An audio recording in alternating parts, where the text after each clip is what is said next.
Olá, eu espero que esteja tudo bem com vocês. E hoje eu estou aqui nesse dia para falar com você, mulher, para trazer para você mais uma vez uma palavra inspiradora, para inspirar a você a entender que um momento, um sentimento ruim não define a vida de ninguém, não define a história de ninguém. Deus, ele tem escrito uma história para você, mulher, independente da sua situação. E eu quero falar especialmente com você que se encontra abatida, entristecida, deprimida, para você que tem esperado há tanto tempo no Senhor. Eu quero falar especialmente com você que se sente uma esposa má, uma mãe fracassada, talvez uma mulher fracassada. Eu quero falar especialmente com você e te dizer que não há situação, não há barreira, não há nada que possa te separar do amor de Deus. Não há nada que possa bloquear aquilo que Deus tem para sua vida. Somente você mesma. Se você não aceitar aquilo que Deus tem para você, você precisa confiar no Senhor. Você precisa crer que independente da situação, existe um Deus zeloso, existe um Deus que te ama, existe um Deus capaz de mudar a tua história. E eu estava pensando em José, né? José era um menino sonhador, assim como qualquer criança. Né? Se você parar para perguntar para uma criança o que você quer ser quando você crescer, a gente vai ouvir cada coisa que às vezes a gente acha até meio absurdo, né? Eu quero ser um astronauta, eu quero ir para a NASA, eu quero ir para as Forças Armadas, eu quero ser um veterinário, né? A gente ouve tantas coisas.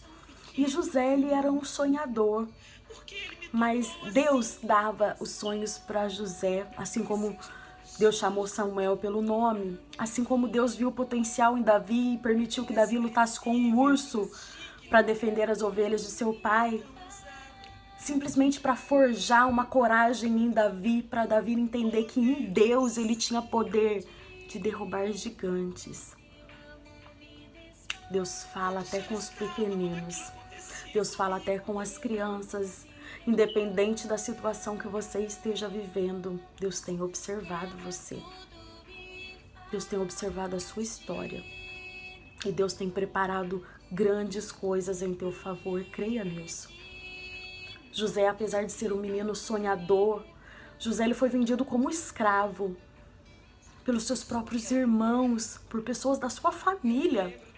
Ele foi vendido como escravo. Imagina a dor de José, sem entender o porquê que a minha família fez isso comigo, porquê que os meus irmãos fez isso comigo. E quando ele achou que as coisas não poderiam ficar pior, ele foi preso por um crime que ele não cometeu. Mas José, ele esperou no Senhor. Ele sabia que Deus estava observando a sua história e que o sonho que ele teve, o que Deus prometeu a ele, o que Deus disse que faria, Deus cumpre, né? A Bíblia diz que Deus não é homem para que minta e nem filho do homem para que se arrependa. Então o sonho que Deus deu para ele ia se cumprir. E de escravo, ex-presidiário, ele foi a governador do Egito. Imagina a Sara, com a idade avançada, Abraão esperando para ter filhos, esperando no Senhor. E o que Deus fez? Deus não foi indiferente na vida de Sara. Sara teve Isaac. Tantas outras mulheres foram estéreis, né? Ana, olha o sofrimento de Ana. A cada vez que Penina tinha um filho, Ana se sentia uma mulher fracassada por não poder ter filhos. Mas aquele momento que Ana viveu não definiu a vida dela, não definiu a história dela. Porque Ana teve filho. E o filho de Ana foi um grande profeta, profeta Samuel. E não parou por aí, Ana teve mais filhos. Raquel, Rebeca, quantas mulheres na Bíblia foram estéreis? Mas Deus transformou a vida delas. Quantas histórias foram mudadas pelo poder de Deus? E não foi fácil. Imagina os anos que José teve que trabalhar como escravo, os anos que José ficou preso. Né? Algumas pessoas veem lá na frente, mas ele foi governador do Egito. Mas e o processo de Deus? Nós precisamos entender que há um processo, nós precisamos aprender a confiar no Senhor, a esperar no Senhor. Né? A palavra de Deus em Isaías 64, no versículo 4, nos diz: desde os tempos antigos ninguém ouviu, nem ouvido percebeu, olho nenhum viu outro Deus além de ti, que trabalha para aqueles que nele esperam. Não há outro Deus que possa fazer o que o nosso Deus faz. Ele trabalha para todos aqueles que nele esperam. Espere no Senhor. Nós vamos ficar abatidos e entristecidos? Vamos, nós somos humanos. O próprio salmista diz, né, para ele mesmo: por que está abatida a minha alma? Por que se perturba dentro de mim? Espere em Deus, pois eu ainda o louvarei. O segredo está em espera em Deus. O segredo está em espera em Deus. Aquela mulher do fluxo de sangue, naquele tempo, as mulheres, quando elas estavam no seu período, elas eram separadas, elas não tinham contato com seu esposo, né, devido à espera dos dias de purificação. E imagina aquela mulher, tantos anos passando por essa situação, quanto que ela sentiu, assim, sozinha, entristecida, sem amigos, sem ter ninguém para conversar, sem poder se aproximar do marido, talvez da família, rejeitada pela sociedade. O dinheiro dela não pôde curar, trazer a cura dela, não pôde comprar a cura dela. Entenda que a sua vida sentimental, o seu sentimento, ele não depende do seu status financeiro. Não depende.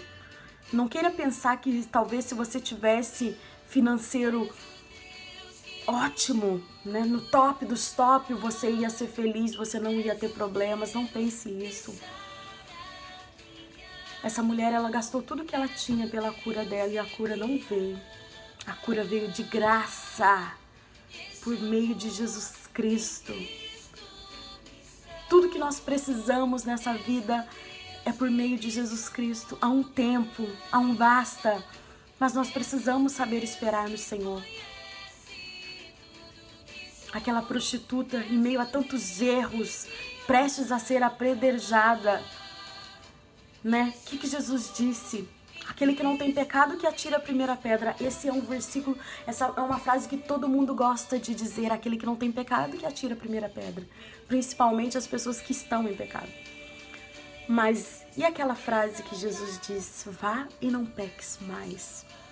É a frase que todos nós precisamos entender. Vá e não peques mais.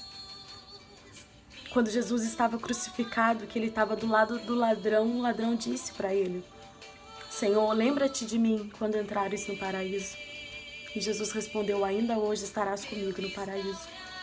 Então, para Jesus, para Deus, não importa se você está com uma doença incurável, se você é estéril, se você já perdeu vários filhos, se você já teve aborto, não importa se você já foi preso, não importa se você já foi um escravo. E escravo aqui, eu falo escravidão de qualquer coisa. Escravo do pecado, escravo do vício, qualquer coisa que te leve à escravidão, tudo aquilo que te aprisiona é escravidão.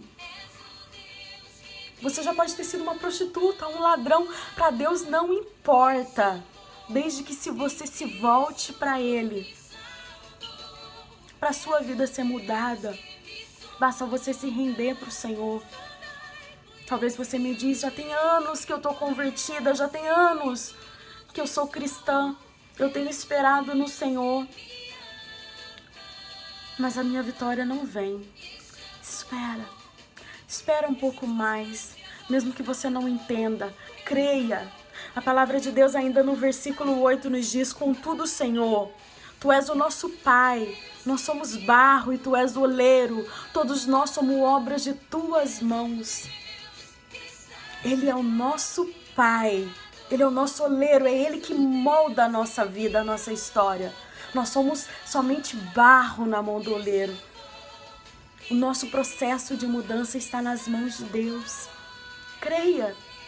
Se o Senhor quiser acrescentar um pouco mais de barro, tirar um pouco mais de barro, arrumar as nossas trincas, espere no Senhor. Pense nas coisas que Deus já fez na tua vida, na tua história, da onde Deus já te livrou, da onde Deus já te tirou. Há tantas coisas que nós podemos lembrar, pensar. A palavra de Deus até nos aconselha isso. Sobre tudo que se deve lembrar, trazer à tua memória, traga à memória aquilo que pode te dar esperança. Traga à tua memória tudo aquilo que Deus fez por você.